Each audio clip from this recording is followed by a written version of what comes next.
آپ کو بتائیں IG پنجاب ڈاکٹر عثمان انور PTI کے جاں بحق کارکن کے گھر پہنچ گئے ہیں۔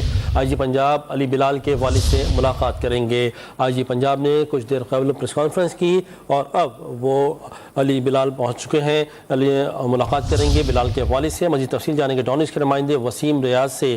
وسیم، کہیں گا IG پنجاب کے کارکن کے والد سے ملاقات میں کیا بات چیت متوقع ہے؟ جی دیکھیں، ان کی ملاقات جو ہے وہ ہو چکی ہے۔ IG پنجاب اب ان کے گھر سے روانہ ہو چکے ہیں۔ ساندہ کے علاقہ میں جو علی بلال ضلع شاہ PTI کا کارکن جو ہلاک ہوا تھا، اس کی رہائش گاہ ہے۔ اس کے والد، اس کی والدہ اور بھائیوں سے اور دیگر اہل خانہ سے IG پنجاب کی ملاقات ہوئی، تو اس کے بعد میڈیا سے گفتگو کرتے ہوئے IG پنجاب کا کہنا تھا کہ ہر طرح سے ان کی فیملی کو جو ہے وہ سپورٹ کیا جائے گا اور مکمل تفتیش جو ہے وہ میرٹ پہ کی جائے گی۔ جیسے ہی ان کے گھر والے مطمئن ہوں گے اس طرح سے تفتیش کی جائے گی۔ انہوں نے یہ بھی بتایا کہ جب تک ان کے گھر والے مطمئن نہیں ہوں گے تب تک اس کیس کا چلان جو ہے وہ پیش نہیں کیا جائے گا۔ اس کے علاوہ اس گھر میں کچھ اسپیشل چائلڈ بھی تھے۔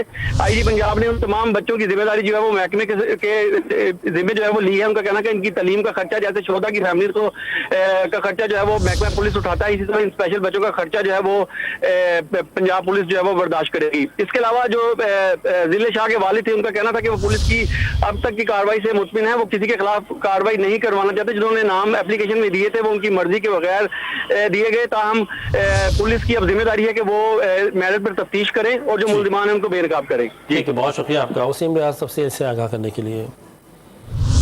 IG پنجاب ڈاکٹر عثمان انور PTI کے جاں بحق کارکن کے گھر پہنچ گئے۔ IG پنجاب نے علی بلال کے والد سے ملاقات کی اور انہیں تفتیش سے متعلق آگاہ کیا۔ اس ملاقات میں علی بلال کے والد نے تفتیش پر اطمینان کا اظہار کیا۔ IG پنجاب نے جو جاں بحق کارکن کے گھر میں جو بچے تھے ان کی تعلیم کے اخراجات کی بھی یقین دہانی کرائی اور شفاف تحقیقات کی یقین دہانی کرائی۔ IG پنجاب کی اس یقین دہانی پر علی بلال کے جو والد ہیں انہوں نے بھی اطمینان کا اظہار کیا۔ انہوں نے یہ بھی کہا کہ ان کی جانب سے جو نام دیے گئے تھے وہ ان کی مرضی کے بغیر دیے گئے تھے، لیکن اب وہ تحقیقات سے مطمئن ہیں۔